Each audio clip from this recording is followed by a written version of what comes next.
I originally got into the position of head coach, funny story. I started off the year before, which was year 8, and I knew that there was a position going, and I thought, what a great opportunity for me to further hone my skills. I'd already moved into the field of performance enhancement coaching, so enhancing mental and physical performance, coming from a background in physiotherapy and high-level sports. And I thought, wow, fantastic, this would be amazing for me to further develop my skills. Because to me, there's always something to learn. And if anything has taught me that, it's my former coach, Ellen Randall, who to this day, I am in awe in terms of how she coaches, the way that she does it, the way that she's able to motivate athletes, bring them together, have a goal. And I thought, wow, if I'm able to achieve half what she's been able to do with her athletes, I'm doing a good job. And so I took that as a challenge of, well, again, what a great opportunity for me to further develop those skills. So I did, I applied and I got the head coach for year 8, and then I followed my boys into year 9, and it's truly been a fantastic ride. The privilege of seeing these young boys really starting to turn into young men. It's an honour to be part of that journey. It's fantastic to see. I have every confidence that any one of those boys can do anything that they set their mind to. And really part of my job is to instill the inspiration, give them some strategies, the capacity of course to strive to that, and put milestones in place, checkpoints if you will, for them to be able to achieve that, and then see them do it. It's a bit like winning it yourself. The philosophy that I have on coaching, whether it's with my boys at St Joseph's College or whether it's outside of that, I'm like a facilitator. I help them get the most out of themselves, find out what switches them off, what switches them on. How do we hack this blueprint that they have so that they perform at their natural best time and time again? Because if you've been able to do it once, really, you should be able to do it 1,000 times over. So therein lies some of the challenges, and I relish that opportunity.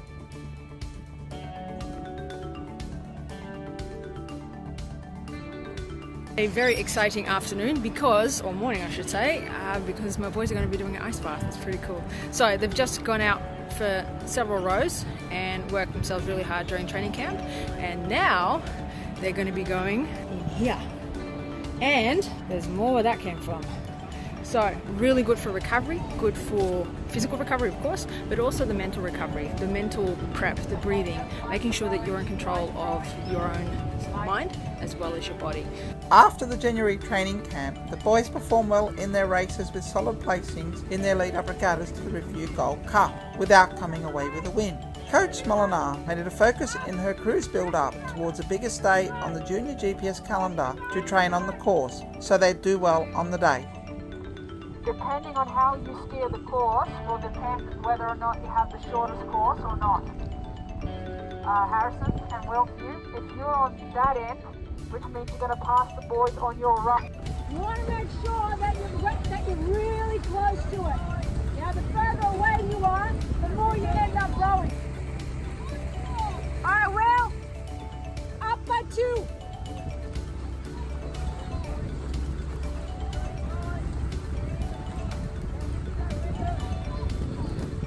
All right, Harrison, move it over. Yeah, good there, good there.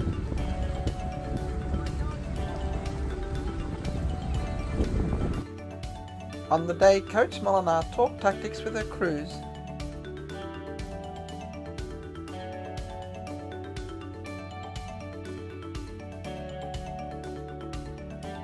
And not long after, they warmed up and were primed and ready to go.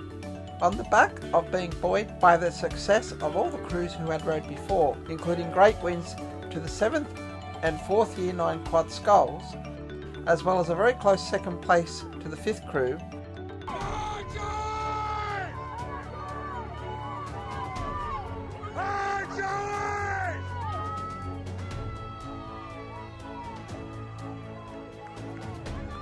the first quad scull came out firing to row a great race,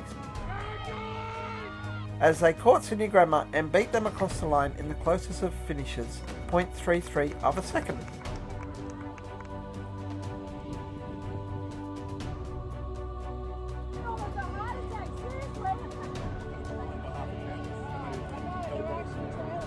The second crew finished back in the field of their race, and perhaps their rating was a little too low, but through adversity they learned plenty for the following week, where they placed second in the second Quad Sculls division at the New South Wales Schoolboy Head of the River Regatta.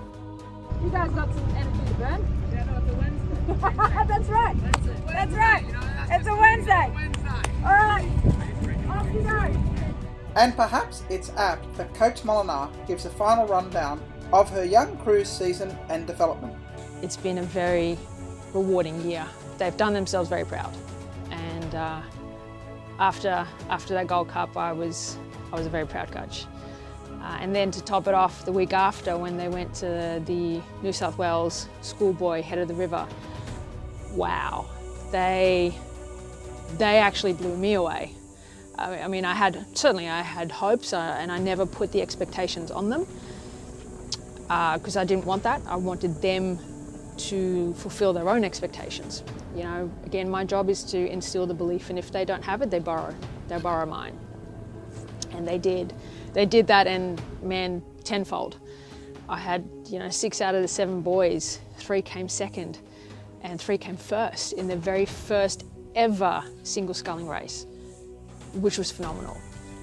And one of my other boys, Charlie, he came 6th in the state, which, for a first effort, pretty solid, if I don't say so myself. I was excited for him, the possibility that they have really from here on.